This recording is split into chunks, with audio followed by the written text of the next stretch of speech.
फराज किदवई साहब, चूंकि बात मैंने लखनऊ से और राजनाथ शर्मा से शुरू की है, तो कौल से पाटिल साहब ने, मैं इस पे आपसे इसलिए आ जाऊंगा कि वो कोई विधानसभा हो, हम लखनऊ विधानसभा में भी हम सब कुछ एक बात कह लें, मतलब with all the due respect, Akhilesh Yadav ji को कभी बिठाया नहीं जाता था, वो अपनी बात कहते थे, और जबकि उनका और हमारे जो योगी जी हैं, इनका बहुत वाद विवाद होता था, वो उनको कुछ कहते थे, उनको कहते, लेकिन ये थोड़ी होता था कि हम बोलने नहीं देंगे। वहां तो अजीब सी स्थिति है, बोलने ही नहीं देंगे। तो मैं पहले वो जो कल ओम बिरला जी ने किया वो दिखा दूं, उसके बाद मैं आग्रह करूंगा फराज किदवई साहब कि अगर विपक्ष के आप जो सबसे लीडर ऑफ अपोजिशन है उसको भी नहीं बोलने देंगे तो ये फिर कैसे चलेगा? मतलब फिर आप क्या चाहते हैं? आप चाहते हैं कि आदमी दुखियों के इस्तीफा दे दे? आप चाहते हैं कि लोग वॉकआउट करें? आप उकसा रहे हैं कि इसको आप करना क्या चाहते हैं? मैं जरा आग्रह करूंगा कि कल जो ओम बिरला जी ने किया पहले वो दिखा दें और उसके बाद फिर फराज किदवई साहब। माननीय सदस्यगण, आप सबसे अपेक्षा की जाती है कि आप सदन की मर्यादा और शालीनता के उच्च मापदंडों को बनाए रखें। सदन में मेरे संज्ञान में ऐसी कई घटनाएं हैं जब माननीय सदस्यों के आसन सदन की उच्च परंपराओं मापदंडों के अनुरूप नहीं है। इस सदन में पिता पुत्री, माँ बेटी, पति पत्नी सदस्य रहें। इस परिप्रेक्ष्य में मेरा नेता परिपक्ष से ये अपेक्षा है कि लोकसभा प्रक्रिया कार्य संचालन नियम 349 के वर्णित सभा में पालनीय नियमों के अनुरूप सदन में आचरण व्यवहार करें, जो सदन की मर्यादा और प्रतिष्ठा के अनुरूप रहना चाहिए। मैं पुनः आग्रह करता हूं, इस सदन में विशेष रूप से प्रतिपक्ष के नेता से तो ये अपेक्षा की जाती है कि वो आचरण रखें। सदन की कार्रवाई 2 बजे तक के लिए स्थगित की जाती है। फराज साहब, ये आप अपनी बात कह लें और दूसरे को बोलने ना दें। मैं जरा इस पे पहले आपकी एक टिप्पणी ले लूं, फिर आगे बात करते हैं। फराज साहब। Thank you very much sir. अभी आपने शुरुआत की राजनाथ शर्मा जी की, तो वो हमारे पिताजी के बहुत, मतलब कह सकते हैं आप, बचपन के मित्र थे। हमारे पिताजी तो अब इस दुनिया में नहीं रहे, तो मैं उनको भी अपने पिताजी की तरह देखता हूँ। और राजनाथ शर्मा जी बाराबंकी के छोटे गांधी कहे जाते हैं, और सेक्युलरिज्म की और गंगा जमनी तहजीब की वो एक मिसाल हैं। अब ऐसे लोग कम मिल रहे हैं सर।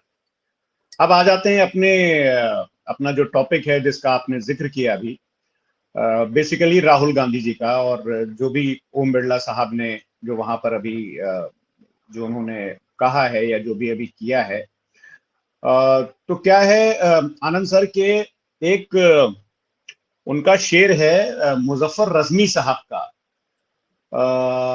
ये जब्र भी देखा है तारीख की नजरों ने, लम्हों ने खता की थी सदियों ने सजा पाई। तो जो ये अभी चल रहा है खासकर पार्लियामेंट में या और स्टेट असेंबलीज में, और अभी मैं आगे आऊंगा, फॉर इंस्टेंस गवर्नर साहिबान भी, जो उनका जो एटीट्यूड है, जो सर बिहेवियर है उनका, तो इसके बहुत लॉन्ग लास्टिंग रिजल्ट्स आपको देखने को मिलेंगे।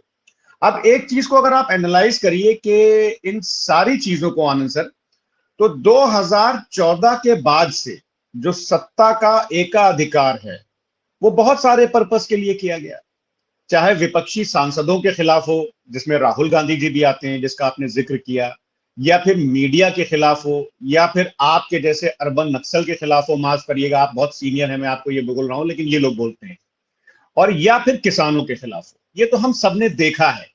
और मैं किताब पढ़ रहा था एजी नूरानी साहब की आरएसएस पर, तो उस पे शायद सिंघल साहब ने तो इंटेलेक्चुअल्स को कहा था कि it is a class of that bastard which is creating some problems in the country.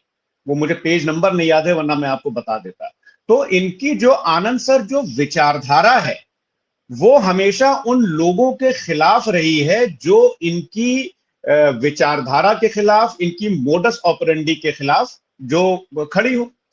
आज की तारीख में चाहे राहुल गांधी जी हों और चाहे आदरणीय अखिलेश यादव जी हों, देखिए मैं राहुल गांधी जी की यहां पर इसलिए तारीफ करूंगा आनंद सर कि वो आदमी ये चीज नहीं देख रहा है कि उनकी 50 सीटें आएंगी या 150 या 5 रह जाएंगी। वो आदमी अपनी विचारधारा पे अडिग है।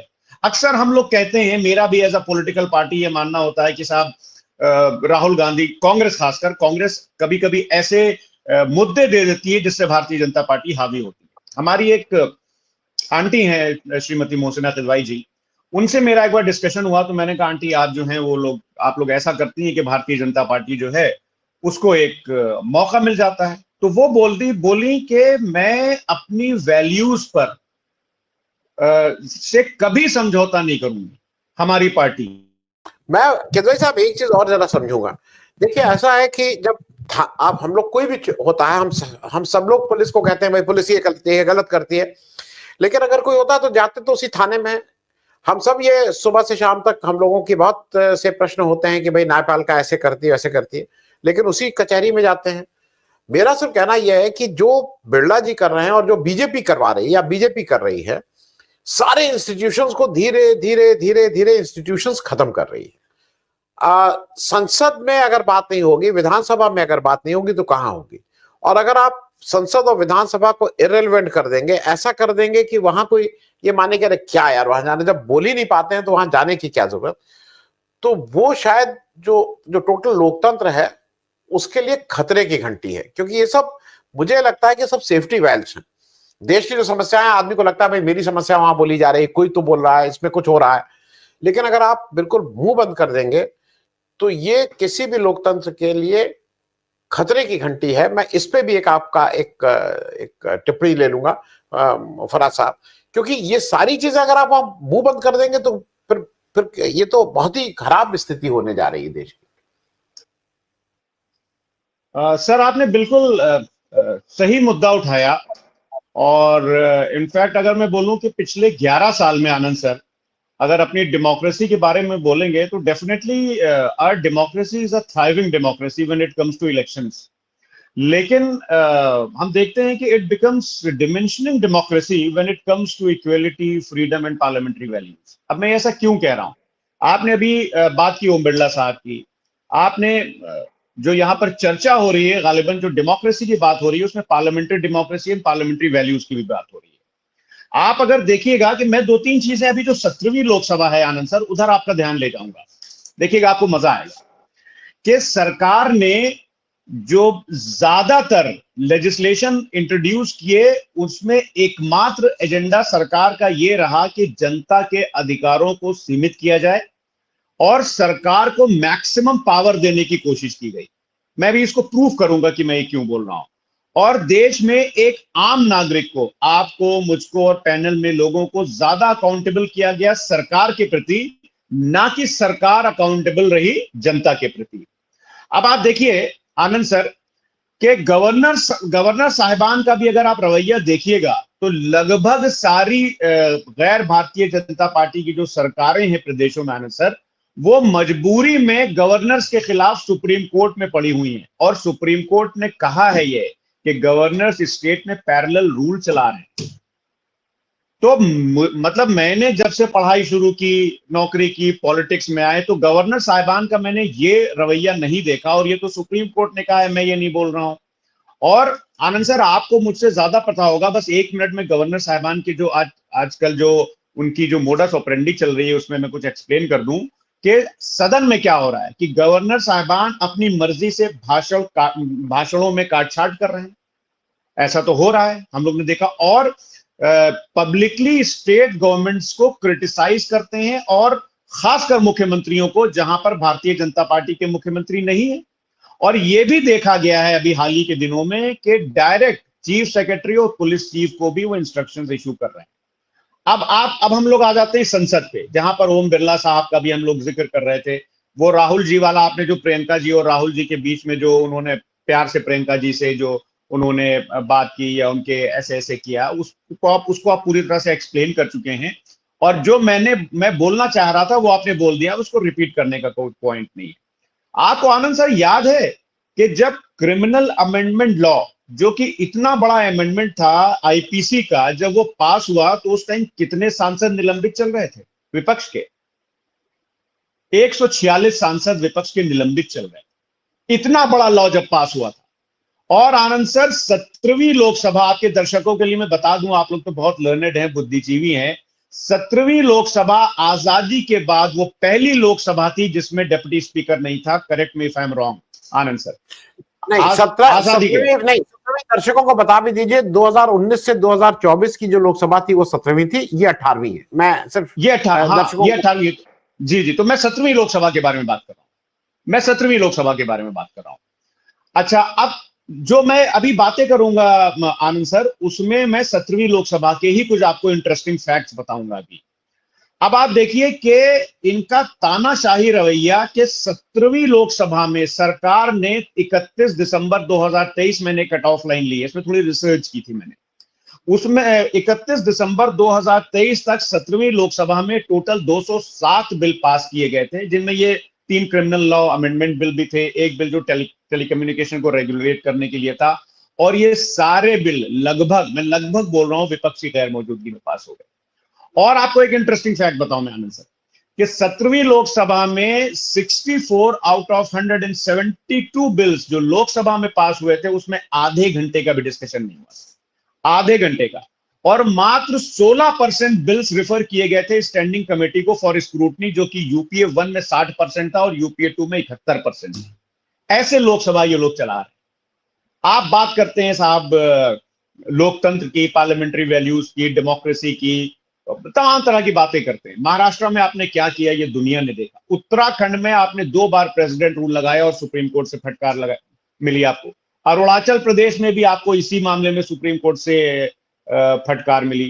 तो भारतीय जनता पार्टी जिस तरह से आज की तारीख में सरकार चला रही है, जिस तरह से सेलेक्टिव होकर के, अब वो टॉपिक आपका नहीं है लेकिन बहुत सारी चीजें हैं कि सेलेक्टिव होकर के बुलडोजर चला रही है, सेलेक्टिव होकर के अभी एक नया फरमान निकाला है शायद संभल के सीओ साहब ने, कि अगर आपको सिवई खिलानी है ईद में तो गुजिया खानी पड़ेगी।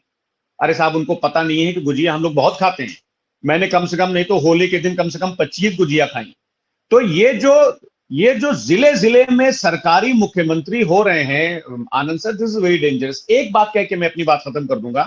आज मैं इंडियन एक्सप्रेस पढ़ रहा था, उसमें एक ये रिपोर्ट मुझे दिखी, और ये यूएस रिलीजियस फ्रीडम रिपोर्ट है by the US commission on international religious freedom. ये आप लोगों ने पढ़ ली होगी, मुझे लगता है इंडियन एक्सप्रेस में छपी थी।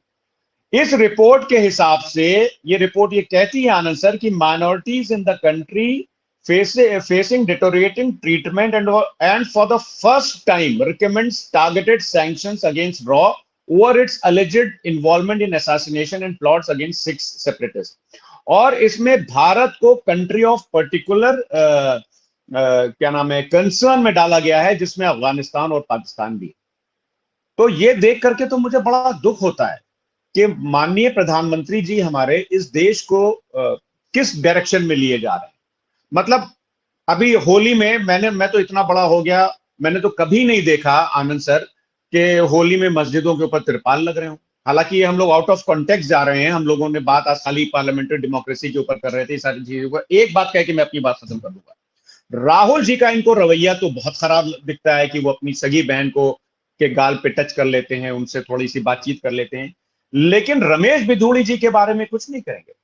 और रमेश बिधूड़ी जी जब संविधान को तार तार करेंगे लोकसभा के अंदर, उसके बाद उनको दिल्ली के असेंबली का टिकट भी मिल जाता है। असम के मुख्यमंत्री जी जब संविधान के ऊपर हाथ रख करके कसम खाते हैं कि सबको हम एक नजर से देखेंगे, उसी विधानसभा में वो बोलते हैं कि मैं एक पक्ष का साथ लूंगा। गिरिराज सिंह जी उसी लोकसभा में के मेंबर हैं और वो बोलते हैं कि साहब ट्रेन हादसे जो है, मैं तो खुल के बोल रहा हूं क्योंकि ये उनका स्टेटमेंट है कि ट्रेन हादसे जो है वो मुसलमानों की वजह से हो रहे हैं। केतकी सिंह कहती हैं, जिन्होंने भी संविधान के ऊपर हाथ रख के कसम खाई है, और वो भी एक सदन का हिस्सा है, कि मुसलमानों के लिए जो है वो अलग विंग अस्पताल में बना देनी चाहिए। तो जब भारतीय जनता पार्टी के लोग, भारतीय जनता पार्टी के नेता जब पार्लियामेंट्री डेमोक्रेसी और पार्लियामेंट्री जो ट्रेडिशंस हैं, जो वैल्यूज हैं, जब उनके बारे में बात करती हैं, तो मैशर बाराबंकी का एक बड़ा अच्छा शेर है कि दूसरों पर अगर तफसीरा कीजिए तो आईना सामने रख लिया कीजिए। जी, थैंक यू वेरी मच।